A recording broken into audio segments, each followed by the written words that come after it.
ఇప్పుడు మజ్జిగ చారు చేస్తున్నాను.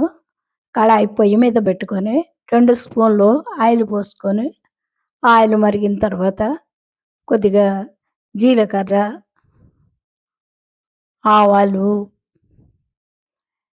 మినపగుళ్ళు, శనగబద్దలు, అలానే 2 ఎండుమిర్చి ముక్కలు చేసి వేసుకోవాలి.